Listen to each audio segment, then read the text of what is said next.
How long were you with TeleTech? I was with TeleTech for about 4 months. And how many people were in your training group when you started? I think there was about 20 in my first class in deposits, and then there was about 21 or 22 that was in my credit card class. And of the people that were in your first class of the deposits, how many were left after the 6 weeks of training? After the 6 weeks of training, I think we had about 15 people left. And then when I went over to card services a month and a half later, there was only 6 of us that was left out of that class. And then also in my credit card class, we all just kind of got lost. There was the 20-something of us, and I think one person got left out of that credit card class at the end of nesting. Okay. How much was your starting pay at the company? It started at $9.75.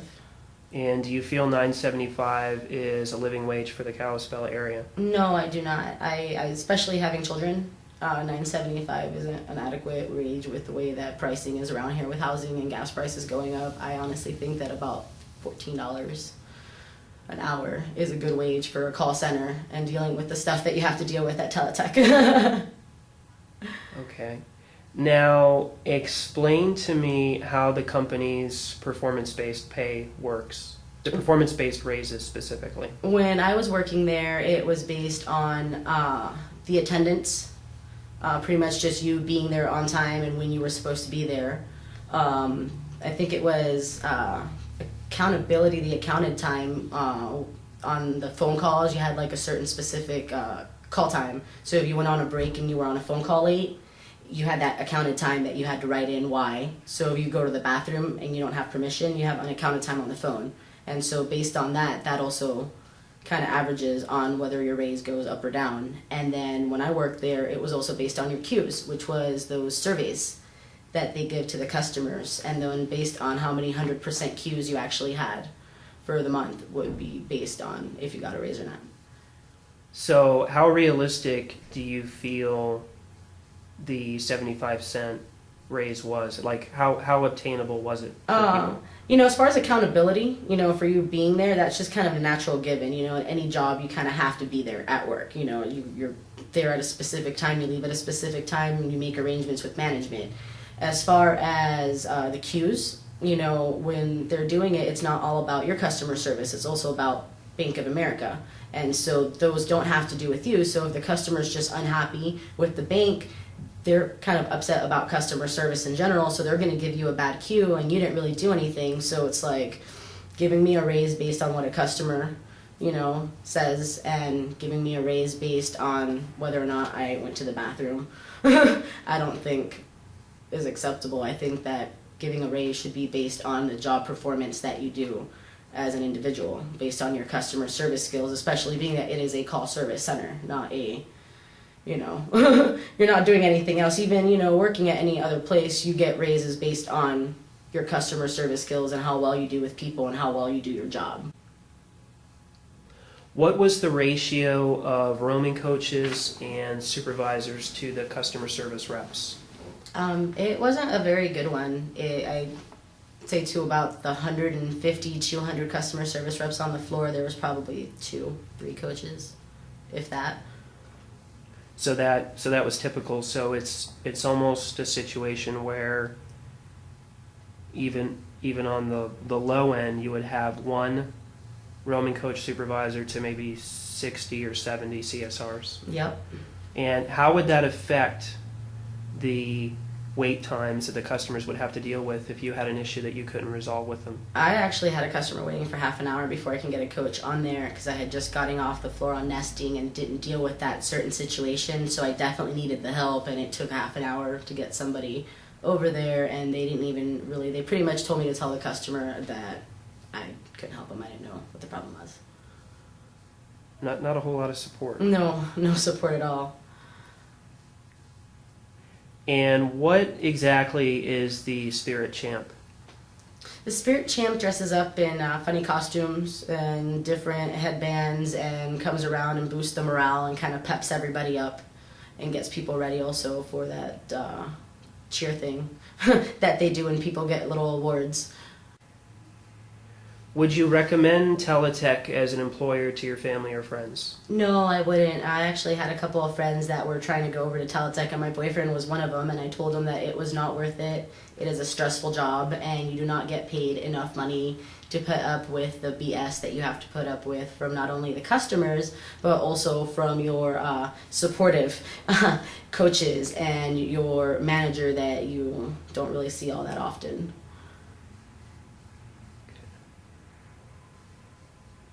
Knowing what you do about unions, do you believe that the working conditions and pay would improve at TeleTech if the employees unionized there?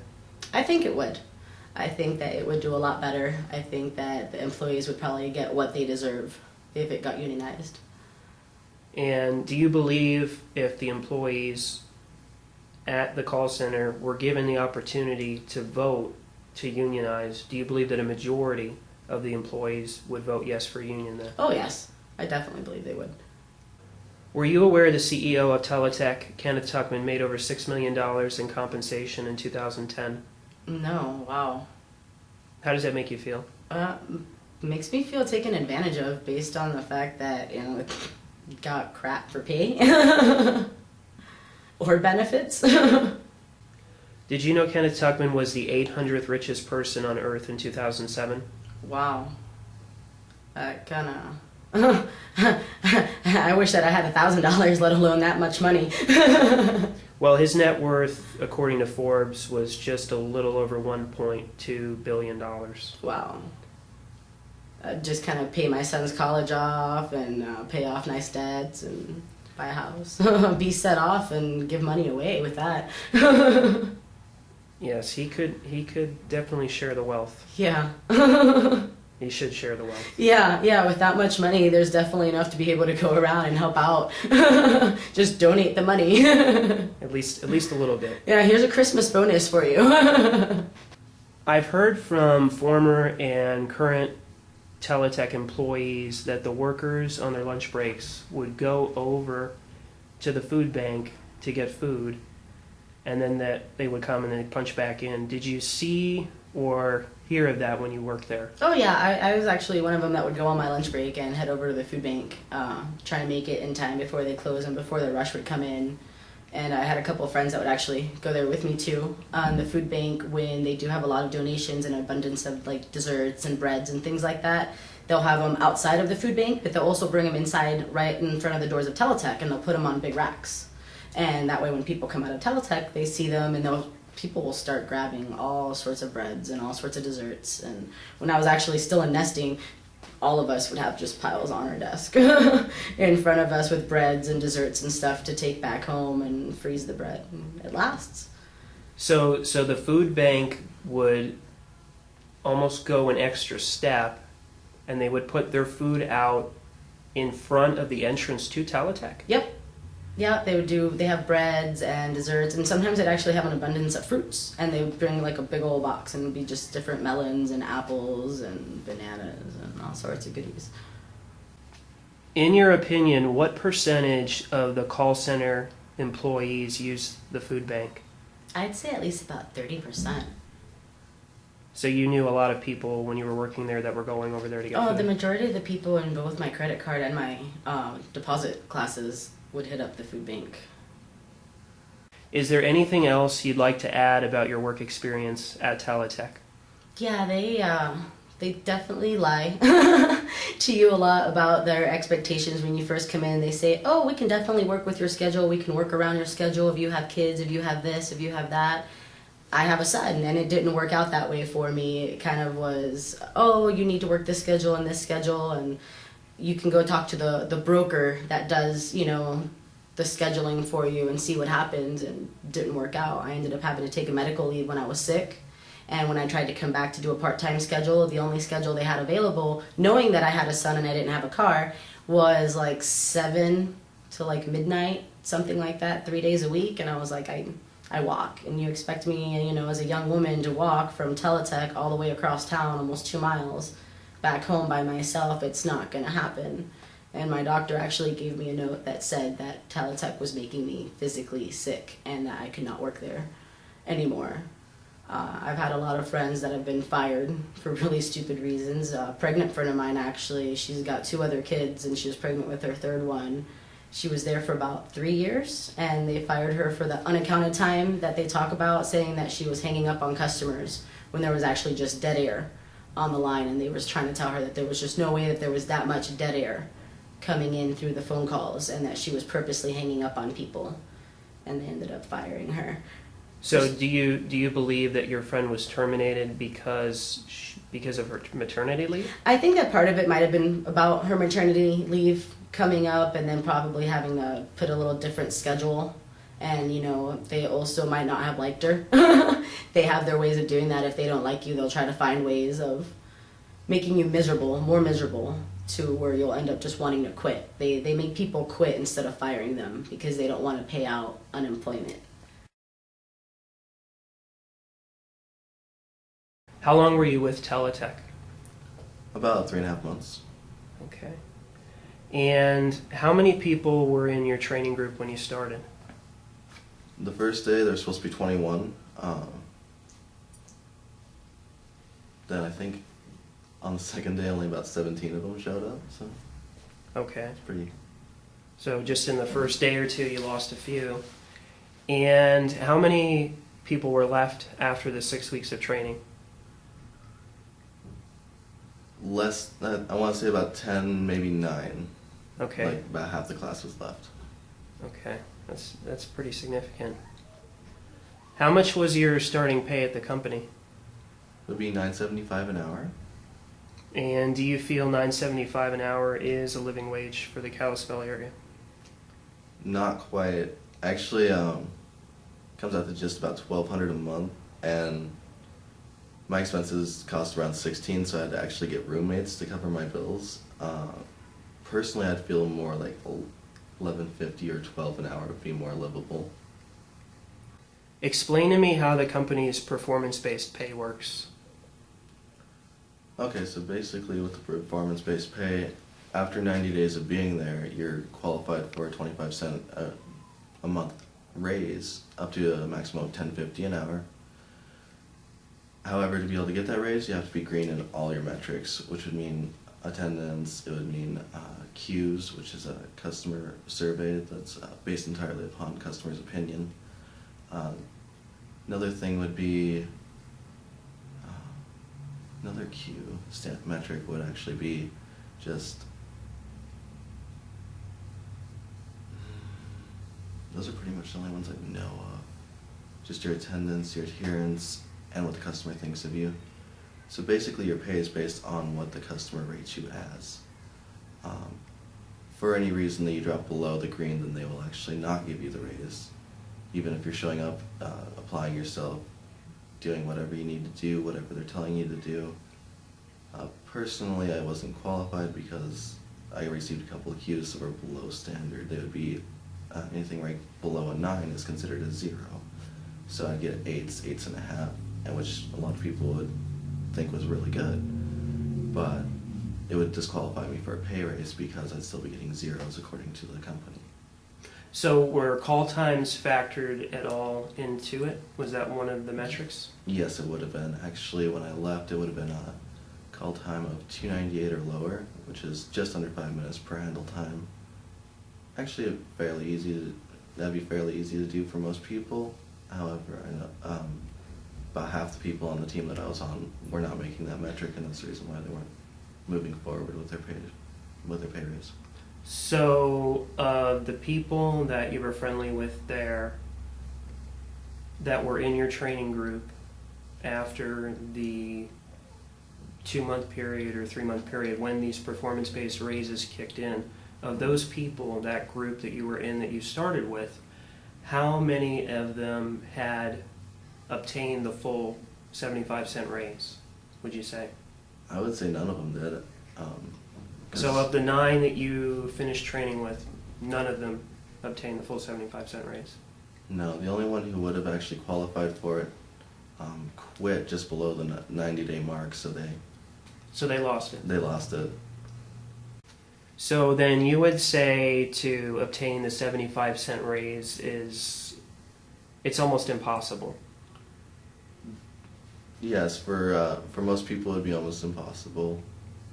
I actually know some people that have got that, but those numbers are very small. What would you say when you were there the ratio of roaming coaches and supervisors to CSRs were? Well, depends on which part of the floor you're in. Actually, in card, there would be normally about 2 roamers for the whole side of card, which is a couple hundred people.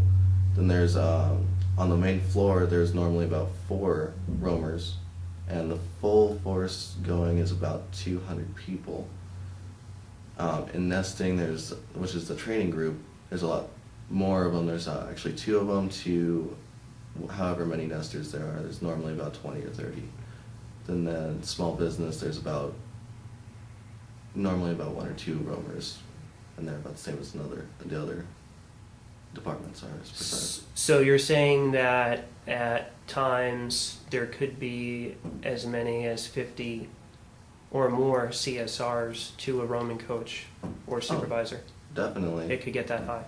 Actually, at certain times when the shrinkage is low, which allows for those employees to be off the phones and helping others and be roaming coaches, if the shrinkage is too low, then they don't have any roamers. So you could have an angry customer on the phone for maybe 30 minutes? Possibly. At that time, it's supposed to be the team leader's job to get up and help you, but when there's that many people working, sometimes they can't get to you right away. What is the spirit champ? The spirit champ is supposed to be a person who leads the team, basically sets an example. They start the team chat, they do a couple other things like coaching or one-on-one, where they would just give hints, pointers, because they're supposed to be the person with the best ranking of the whole team. That's why they get the Spirit Champ Award. And do the spirit champs, do they wear any kind of costumes or clothing or sometimes like the TMs will make them wear some rather peculiar clothes. I've actually known a couple of guys there who had to dress up in like with fairy wings and a tutu or wear makeup. Sometimes they would have them, have a tiara on or have a fairy wand in their hand or something like that, just to boost morale is what they said. So, and that's what they described it as, that this would boost morale. That's what they described it as. By having a man running around dressed as a ballerina. Pretty much. Okay. And was this common there, these spirit champs? Was it somewhat of a regular occurrence? Every team has a spirit champ, so they're not always a male, sometimes they're female, but they're just asked to dress up funny and basically look like clowns just to, like they said, boost morale. So, would you recommend this company as an employer to your family or friends? if they're looking for temporary work, I would. If they're looking for something solid that they could count on, I'd actually tell them to go somewhere else. If they can find a reason to get rid of you and they don't like you after 90 days, then they'll do what they call managing out. They never speak of it, but you know what's going on because everyone that works there knows about it. They'll find reasons to fire you, to get rid of you, to get you out of there, just because they don't like the way that you're handling the work you're doing. The part that's kind of peculiar about that is actually they're supposed to train you, and they're supposed to tell you what to do. You go through an extensive 6 weeks training. They tell you exactly what they want, exactly where you're supposed to do, and then you do it, and if they don't like you, then they'll find ways to manage you out. Now, in your time there, did you see employees be, what you say, managed out? Yes, actually, I know a couple people who just pretty much got walked out the door because they found anything wrong with them. They found they showed up late to work too many times in a week. Their call times were too high, and they couldn't get them lower. I mean, just basically anything and everything if they didn't like someone. Now, knowing what you do about unions, do you believe that the working conditions and pay would improve at TeleTech if the employees unionized there? It depends on what kind of a contract they could get on a union. It's possible that it could go up, and it's possible that it wouldn't change at all after union dues. So, knowing what I know about unions, I'd say that the base pay would go up just slightly, but it would still not solve the problem. But unions are well known for improving working conditions. Do you think that the working conditions would improve? Oh, definitely, if they were under a union. Do you believe a majority of the employees would vote to unionize at TeleTech if they were given the opportunity to? If they were given the opportunity to, I do believe the majority would. Just because with the union, there's always the promise of higher pay, and more leveled out working conditions, you could say. Were you aware the CEO of TeleTech, Kenneth Tuchman, made over $6 million in compensation in 2010? Actually, I'm not aware of that. How does that make you feel? Well, I guess I got kind of mixed feelings. I mean, he's a CEO, so naturally they do have a larger pay grade, but at the same time, most of his employees are making under $20,000 a year, so. What it breaks down to is his annual compensation is about 300 times what an entry-level employee at the TeleTech call center in Kalispell receives. Did you know that Kenneth Tuchman was the 800th richest person on Earth in 2007? Actually, I did not know that. Well, considering how wealthy he is, he could surely afford to give the workers at the Kalispell call center a living wage. Would you agree with that? I'm definitely not. I've heard from a number of current and former TeleTech employees that the workers there on their lunch breaks would go next door to the food bank to pick up food. Had you seen or heard of this when you worked at the TeleTech center? Actually, I had heard of it. I've heard of it in the break room, and I've actually not seen it because I never go to the mall portion, but I've heard people go, and they go to the food bank every once in a while before their shift, and sometimes during their lunches. So. Of the people that you worked with, I mean, this would be a really rough figure, but how many do you think is a percentage of the 800 or so people that work there, a percentage of them go to that food bank? A percentage of the total 800 some people that work there? Yeah. Honestly, I couldn't say. I'd have to say maybe a third. You think it's that high? I'd say it's pretty high. Is there anything else you'd like to add about your work experience at TeleTech? Well, personally, it's actually a very high-stress job. I've known people who actually felt nauseated when they came into work just because they were dreading to take phone calls. And, well, I think that's why they have such a high turnover rate of people just walking out. I've heard of people just leaving on their lunches. Actually, I knew a couple of them that just went for a long lunch and never came back. And personally, I'd say it's just because they make you feel worthless when you take your team meeting. It's just, after you get done, if you're not goaling everything, they'll just pretty much do anything and everything they say to motivate you, but it just makes you feel terrible. So it's almost like a psychological beatdown. Pretty much. I mean, I've had my TM actually come over, and it was like it's to talk to the person next to me who's on the same team, and he was like, "Well, give that guy a bruise." I was like, "What did I do?" He's like, "Well, you got another low Q." I was like, "Oh, well, you could have just said don't do that, or coached me, or said something." Thought it was a little extreme, personally.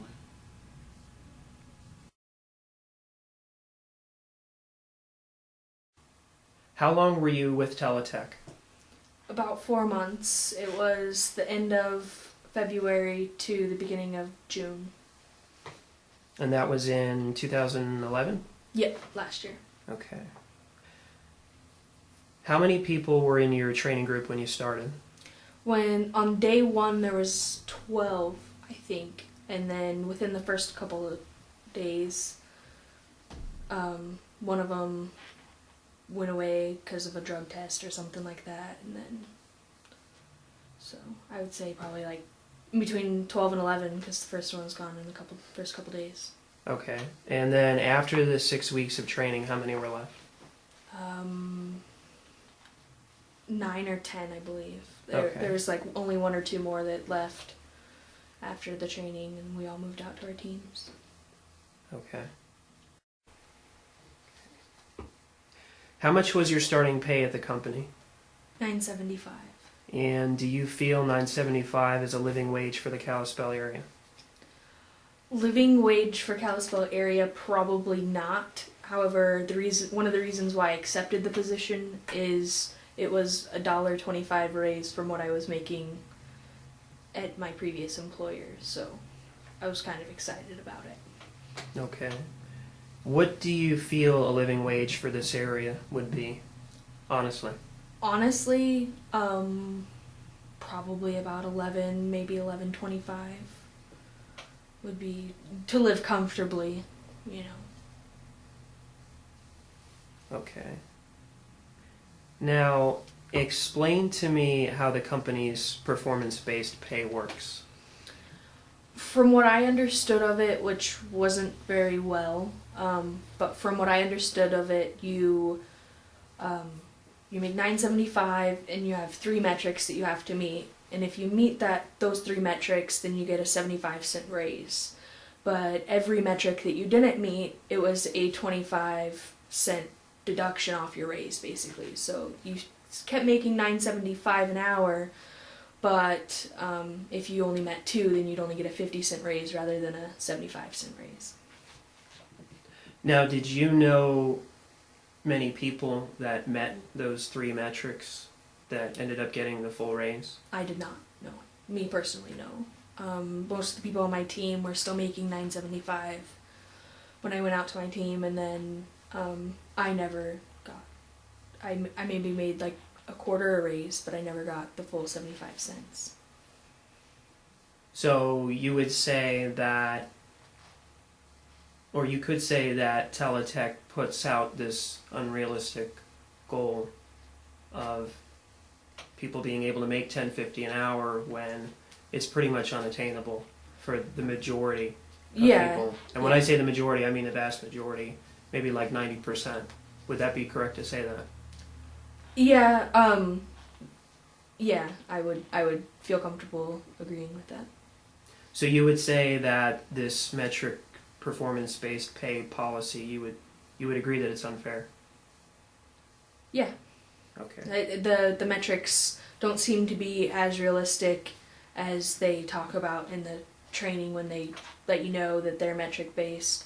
And then when you ask questions about it, supervisors and floor support and stuff kind of avoid the questions. They don't really not answer them, they just don't. You can tell that they're not happy about answering them. So it makes them feel uncomfortable when they're asked? Yeah. So it would almost seem that there's a policy to not address grievances with pay there. Kind of. I would say, I wouldn't say that there's not like a written policy. But there's but a behavior by supervisors that would lead somebody to believe that. Yes. Okay. Excellent. What is the Spirit Champ? The only thing that I heard really about the Spirit Champ is when we were in training, we went to this meeting where there's a bunch of people in like a little room and they threw beach balls back and forth, and it was supposed to be our spirit meeting. And I don't really know anything else about the Spirit Champ. Okay. Would you recommend TeleTech as an employer to your family or friends? Not as a long-term employer, but as a, hey, I'm moving to Kalispell and I need a job really fast. That's the only way that I'd really recommend TeleTech, just because they do hire fast, and you don't have to have a huge long wait to start a new class or anything like that. So you could say that it would be a good temporary job. Yeah. But as far as being full-time, permanent, No. The lack of support, I would say, would be the biggest reason why I wouldn't recommend TeleTech. I have previous call center experience, and so I know how a floor should be ran, and I didn't feel comfortable taking calls because of their lack of floor support. Now, in your time at TeleTech, what would you say would be the average ratio of roaming coaches and supervisors to the customer service reps on the phones? If I had to guess, not by taking down like charts or anything like that or doing any math, just my personal guess would probably be close to 1 to 15 or 1 to 20. Because I know that in the big room where we sat, there was 2 roaming coaches and then the 4 or 5 supervisors that were in there, and there was well over 100 employees. So you would say then that the ratio is just too high. Yeah, absolutely. In my previous call center experience, we maintained a 1 to 5, at most a 1 to 10 ratio, and our floor did very well with that. And so, like I said, lack of floor support would be one of the biggest reasons why I wouldn't recommend TeleTech. Now, when you were on the phone and you had a customer service issue that you couldn't resolve yourself and you would raise your hand, typically how long would it take you to get one of these roaming coaches or supervisors over to assist you? Easily 15 minutes. And how was the customer typically when you got back on the phone with them? Were they irate? Yeah, very, very frustrated. Which, you know, being on the other side, I wouldn't blame them for being frustrated. So. Knowing what you do about unions, do you believe that the working conditions and pay would improve at TeleTech if the employees there are unionized? I do see a benefit to that. I think that would go over, not necessarily for management, it wouldn't go over very well, but I think as far as an individual employee, if there was a union in place, then I think it would go over pretty well. Do you believe that the majority of the employees there, if given the opportunity to vote for a union, do you believe that the majority of the employees would vote for it based on what you've seen and your experiences there? Based on what I've seen and the experiences at that particular call center, yes. I would say that a union would, TeleTech would benefit, or TeleTech employees would benefit from the union. Okay. Were you aware the CEO of TeleTech, Kenneth Tuchman, made over $6 million in compensation in 2010? 6 million? Yes. No, I wasn't. 6 million breaks down to about 300 times the annual pay of an entry-level TeleTech worker. How does that make you feel? That they could have definitely put more incentives out, you know, maybe shortened his checkbook just a little bit and kind of pass that down to the employees a little bit more, and I think that the environment would be a lot better had they had some sort of, you know, incentive program or something like that that made employees want to come to work instead of just, hey, I'm here to collect my check, you know. Absolutely. Did you know that Kenneth Tuchman in 2007 was the 800th richest person on Earth? No. That's how wealthy Kenneth Tuchman is. Wow. So he could definitely go a couple years without being paid. Therefore, you know. It's just one more example of executive greed, and there's plenty of wealth there to be shared with the entry-level employees and the ones that work at the Kalispell call center. And lastly, is there anything else you'd like to add about your work experience at TeleTech? I don't really have anything too important to add. to my work experience, because like I said, as soon as I found another job, I left. Like, that was the only thing that kept me there for 4 months after the training period, because what I found was during the training period and during nesting and learning lab and everything, when you took calls with the trainers and stuff, there was a lot of support, and you could kind of see yourself being there for a while, and it was really positive. And then you go out to the team and it's like your supervisor doesn't have enough time for you. So, that was just kind of the image that I got.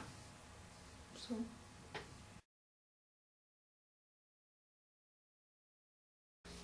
How long were you with TeleTech? I was with TeleTech for about 4 months or so, from July through November. Okay. And how many people were in your training group when you started? When I started, I think there was about 24 people in my training class.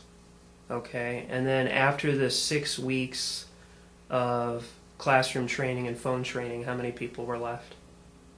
I know we lost one person because of medical, and he joined another class afterwards. But I think in total that were still employed by TeleTech, I'm pretty sure we had 16 or 17. So you lost about a third. Yeah, about. Okay.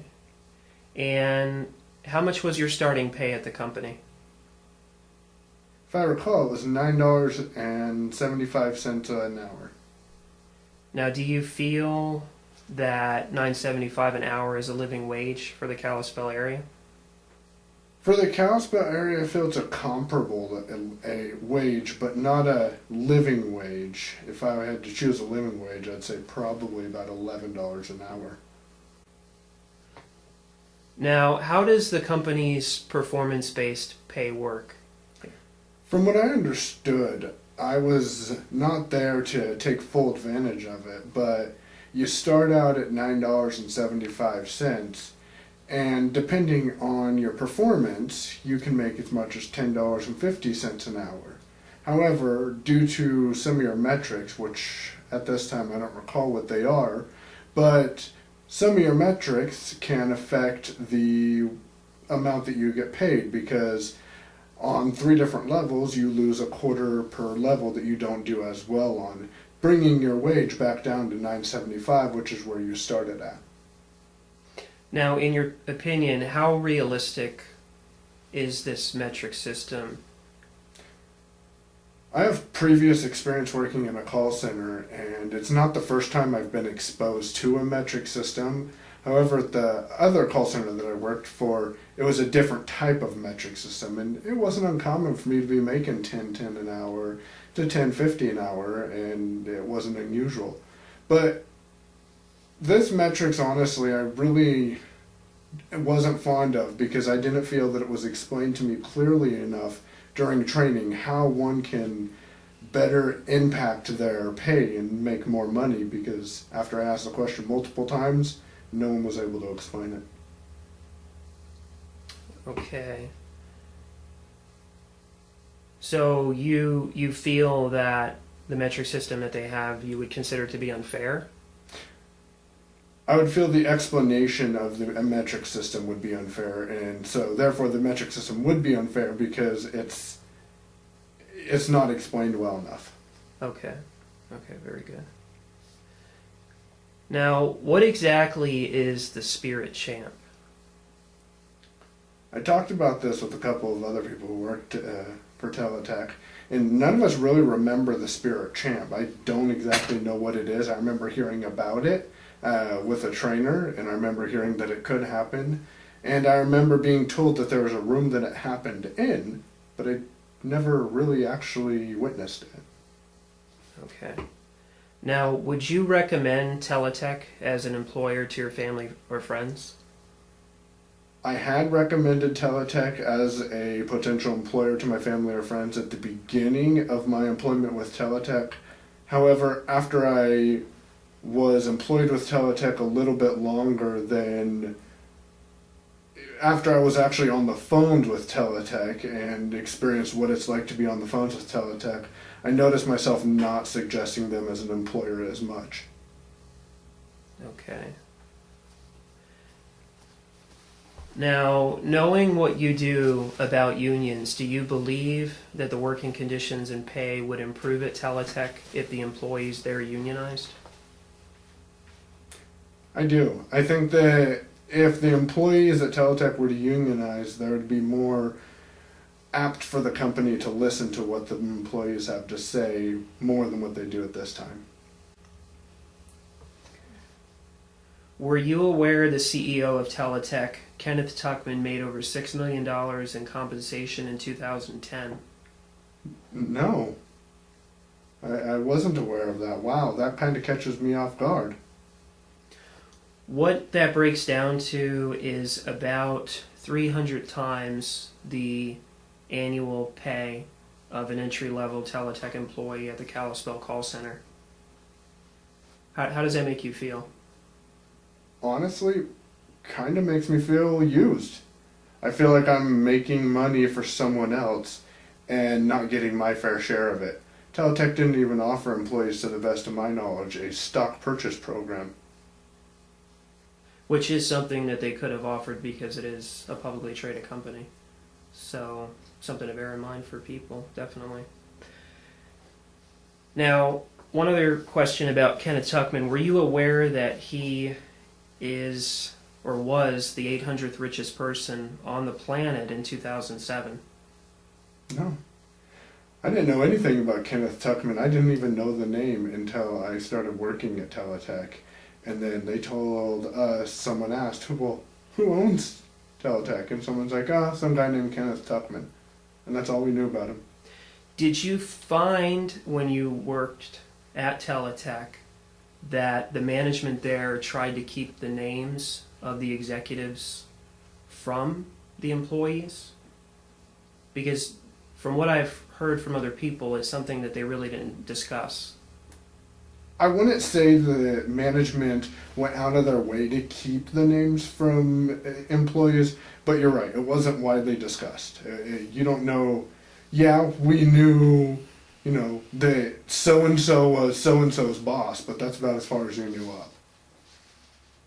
Okay. And lastly, is there anything else you'd like to add about your work experience at TeleTech? The only thing that I do want to add about TeleTech was with my blindness, TeleTech was a company that did at least give me an opportunity there. They gave me a chance there, but that's probably about it.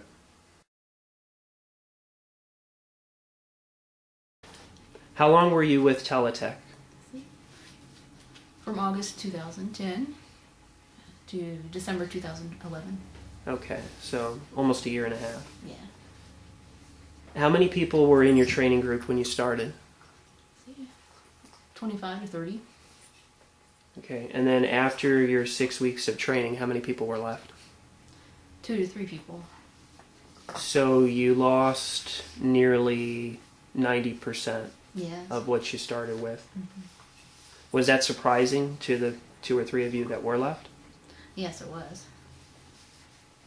Did you get any comments from your trainer about that, the person who put you through your training group?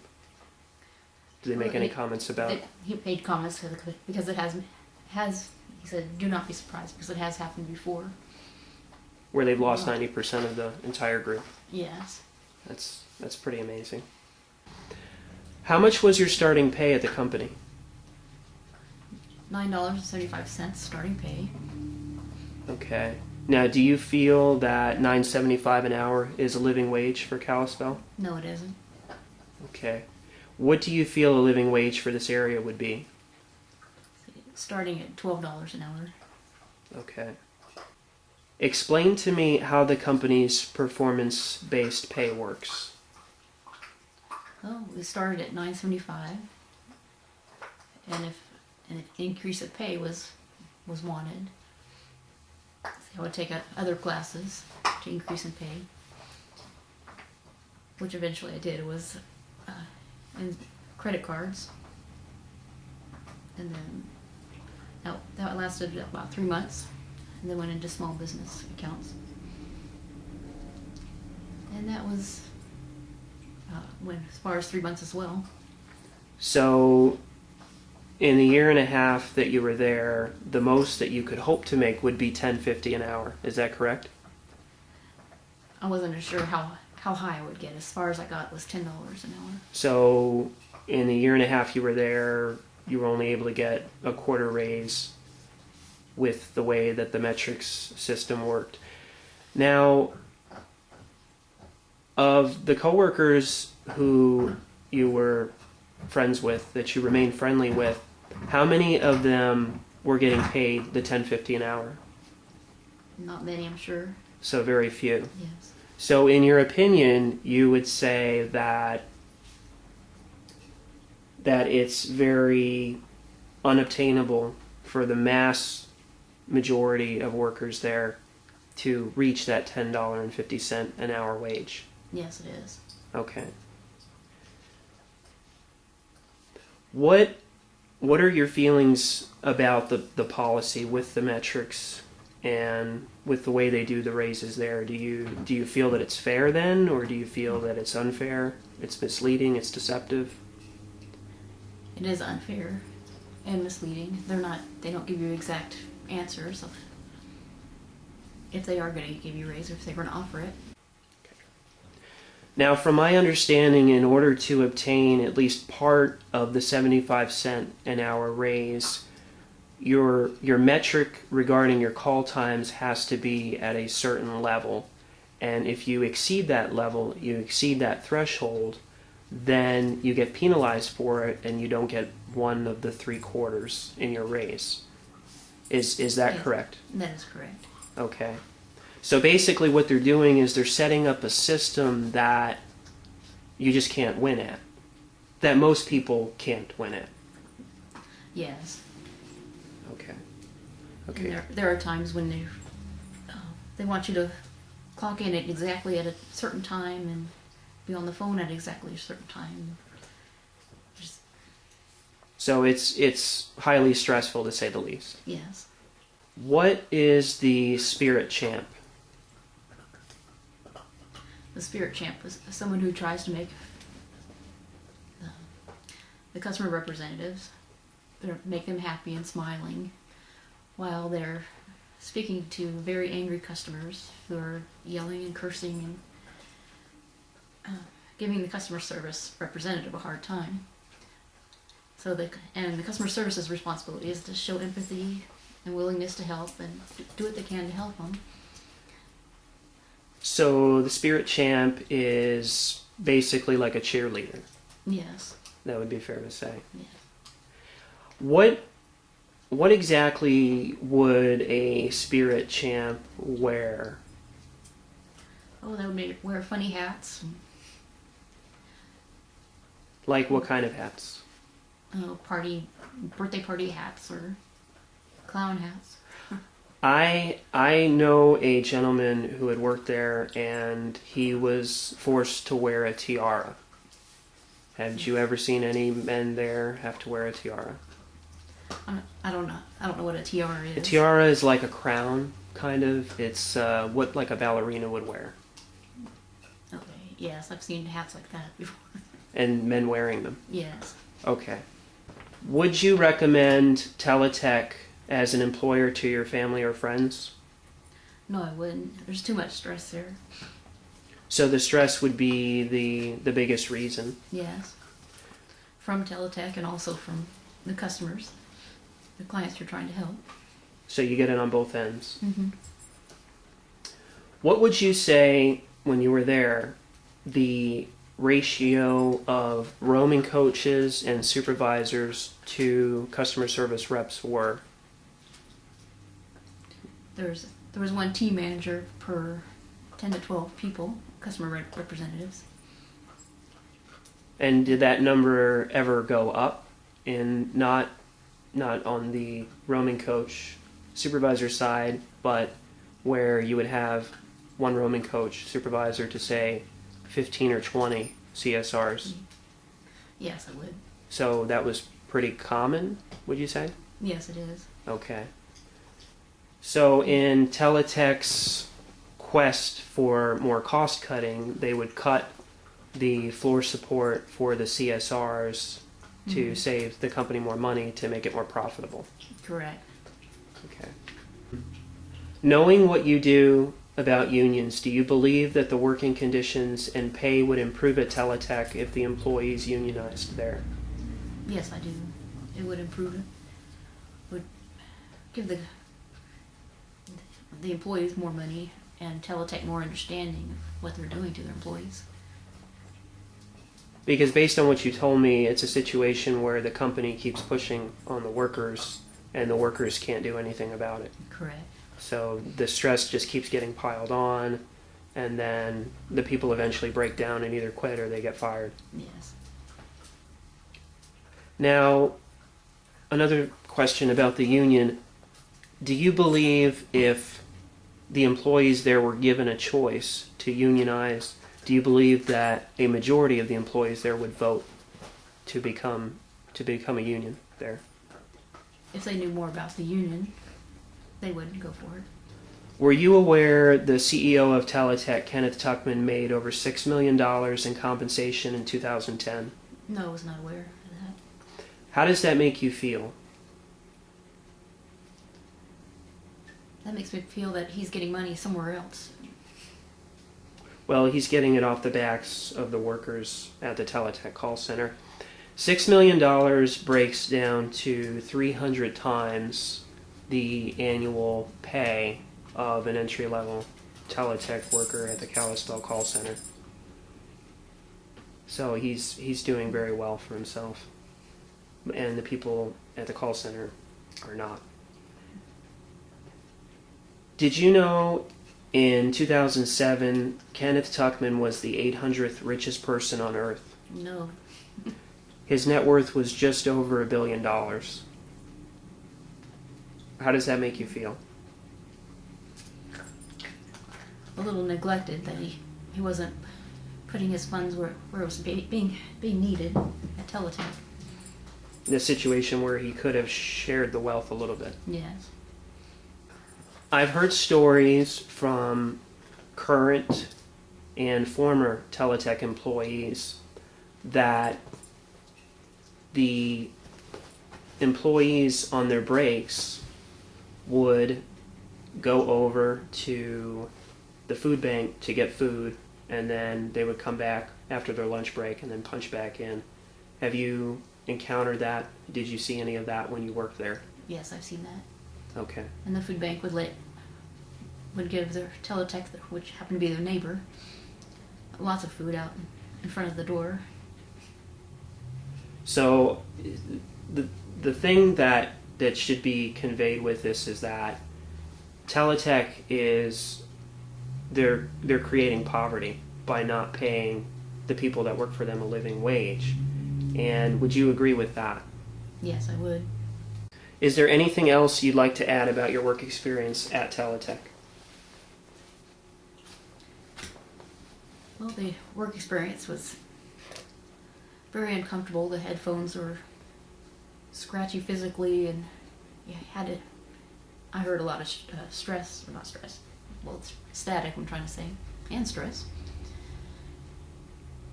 And it was hard to get a. I've tried 3 different headphones, and that was the best they could give me. And it was hard for the clients on the other end of the phone to hear me, and it was hard for me to hear them, so we kept having to repeat ourselves, and it was not a comfortable situation for each end of the line.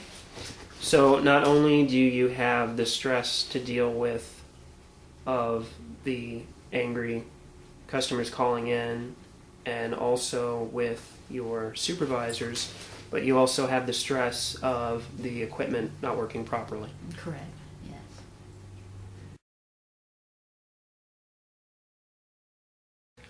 How long were you with TeleTech? I was with TeleTech a little bit over a year, about a year and 4 months. And how many people were in your training group when you started? When I started in my training group, I started with a class of about 22.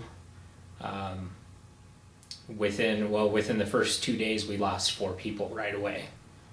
We had one girl who went on the walkthrough and just walked right out the door. Didn't even bother coming back from that. And then after your 6 weeks of training, how many were left? There was about 15 of us left at that point. Okay. Most of the people that we lost during the training class, just they saw that it wasn't for them, and that was it. How much was your starting pay at the company?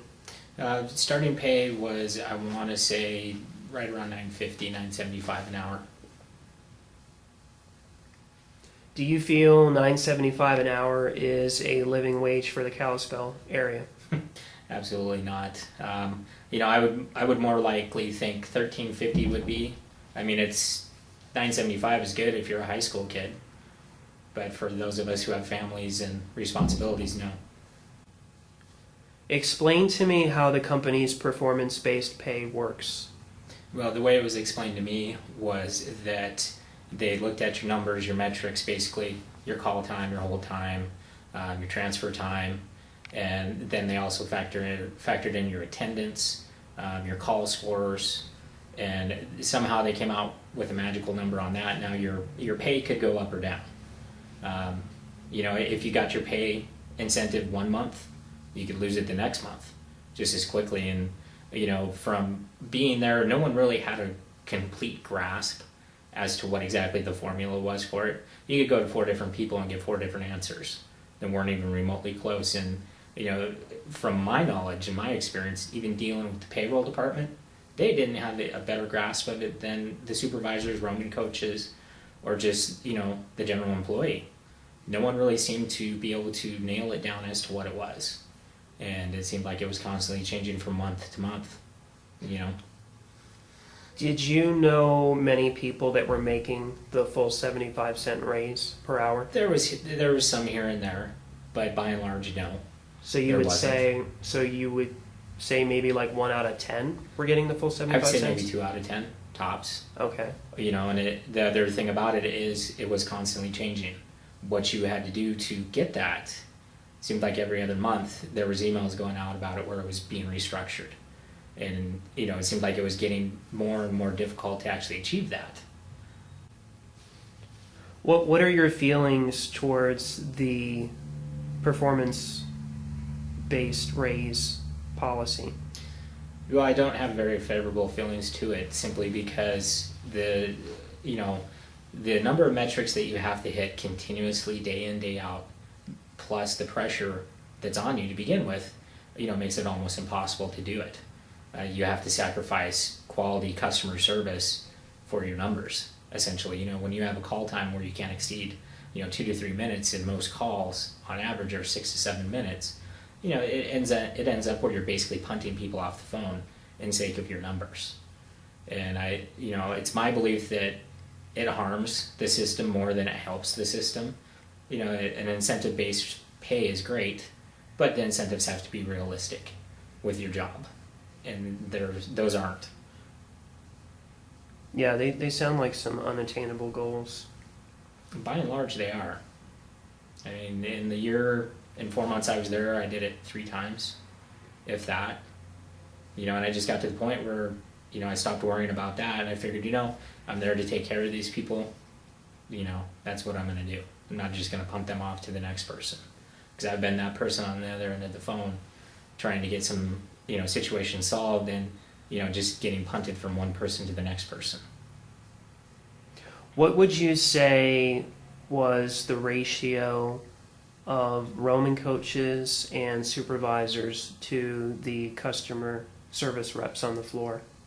No, it varied with the shifts. The shift that I was on, there was plenty of times where you'd have to wait 6, 7, 8 minutes for a roamer to come find you. Supervisors hardly ever were there for answering questions.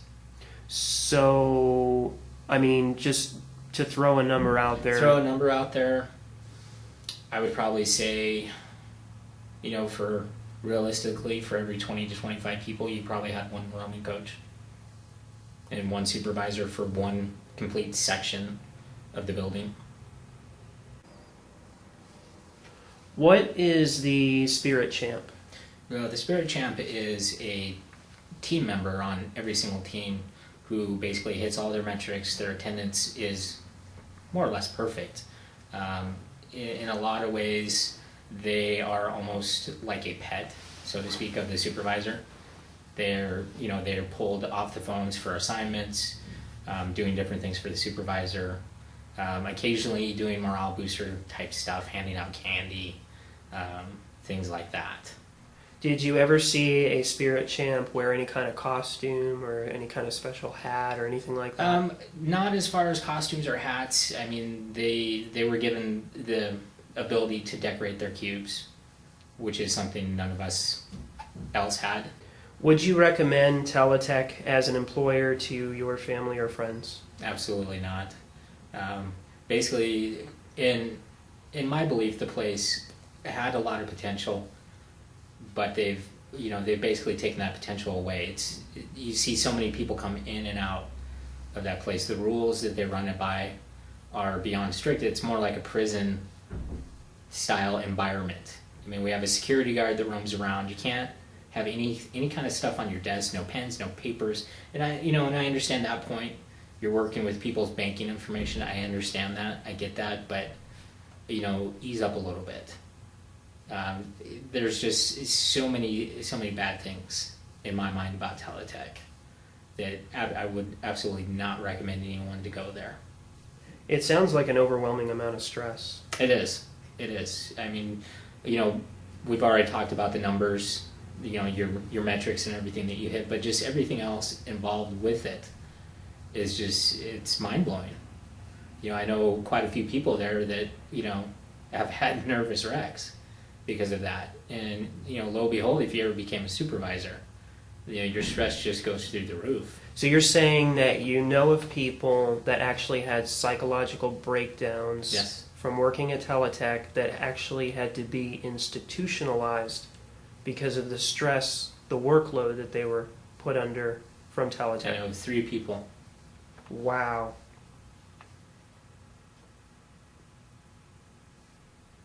So, I mean, that pretty much says it all right there in my mind.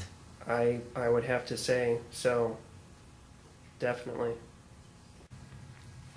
Knowing what you do about unions, do you believe that the working conditions and pay would improve at the TeleTech Kalispell call center if the employees unionized there? Undoubtedly. I think that is, something that they actually need to do, or seriously start looking into it. Once you put them TeleTech against the wall and you have a union pushing, things are going to start changing. Do you believe if the employees at the Kalispell call center were given a opportunity to vote for union, do you believe a majority of the employees would vote yes for union? Without a doubt. Were you aware the CEO of TeleTech, Kenneth Tuchman, made over $6 million in compensation in 2010? $6 million? No, I wasn't aware of that. How does that make you feel? Well, having worked there, it'd be nice to see a little bit of that passed down the chain. Did you know Kenneth Tuchman was the 800th richest person on Earth in 2007? I had no idea. How does that make you feel? It's a lot of money. It's a lot more money than I'll ever see in my lifetime. It'd be nice to see him do something a little bit more for us. So he could share the wealth a little bit. Absolutely. I've heard from a number of current and former call center employees that workers there on their lunch breaks would go over to the food bank to get food. Had you seen or heard of that while you worked at the call center? I've both seen it and heard it. It was a common thing to hear people talking about it in lunchroom on breaks and stuff, saying that they were going to go over to the food bank. So it was no secret that people did that. In your opinion, what percentage of the call center employees use the food bank? I would say close to half. And on top of that, it was a really common thing during the weekdays. The food bank would actually put pallets of food out front the main doors, and people would just go out there on their breaks, grab handfuls of food. You'd walk by people's desks and see food stacked up there that they had waiting there that they were going to take home. So, now when you say pallets, you mean that the food bank would actually get a pallet jack Mm-hmm. and they would bring pallets over. That And it would wouldn't weigh- just be one pallet. We're talking 2 to 3 pallets that would be stacked around out front, outside the main doors, And how often did this happen? a couple times a week. That's unreal. Sad is what it is. Is there anything else you'd like to add about your work experience at TeleTech? Yeah, there is, like we've talked about back and forth throughout this interview, just basically how I feel about TeleTech. And you asked earlier if I would ever recommend it to someone else, and I told you no. One of the main reasons that I have for that is in January of that year that I was there, I came down with spinal meningitis emergency, and I was hospitalized. Now, when I got up that morning, I had no idea that was going to happen. When I was in the emergency room, first call I made before I even called my family was work. I told them exactly what was going on. They assured me, it'll be fine. It'll be taken care of. You'll get FMLA on it. Okay, that's fine. And for those that don't know, FMLA is basically, medical situations, unexpected family issues like that where you have to take time off for work. Okay, so I was fine with that. I went through, recouped, got better, got back to work about 3 weeks later, and I was told that my FMLA was denied, which basically put my attendance down around 20-30%, which, that's pretty much getting you locked out the door right there. Over something I had absolutely no control over. I didn't, want to wake up in the morning and come down with spinal meningitis and be hospitalized, and have a high chance of dying. But, I still did, what I thought was right, and called them right away before I even called my family to tell them that, I wasn't going to be into work. I was in the hospital, hospitalized. I was going to be there for an unknown period of time. And just, basically I just feel like TeleTech tells you one thing to your face, but behind your back, it's a totally different thing. So when you were discharged from the hospital, you contacted TeleTech, and then did they say at that time you're terminated because you missed too many days? Or? Well, here's what happened with that. I left on my own, but this was pretty much the final nail in the coffin. I got back to work. Altogether, I missed, with counting with the hospital stay, almost 3 weeks of work. I got back to work, found out that my supervisor had called both hospitals in Kalispell and Whitefish, trying to find me, trying to vet my story, which, is medical privacy. Number one, you can't do that. Even if I was there, the hospital's not going to say yes or no. And I basically got pulled into a room and got questioned about it, as to whether or not I actually had spinal meningitis. I volunteered to show them the site where they did the needle in the back, what is it called now? Spinal tap. I volunteered to show them that. I had a note from a doctor. I showed them that. They didn't want to believe it. I volunteered to show them my medical records. They still thought I was lying about having spinal meningitis, of all things. So it would seem that they were determined to get rid of you one way or another. Essentially, yes. And, I finally ended up leaving of my own volition. I just, got to the point where, it just wasn't worth it. The money that I was making and the stress that I was dealing with. I had a high chance of coming back down with, another case of the spinal meningitis and the side effects that were attributed to that if I had stayed there. And I made the decision to get out of it.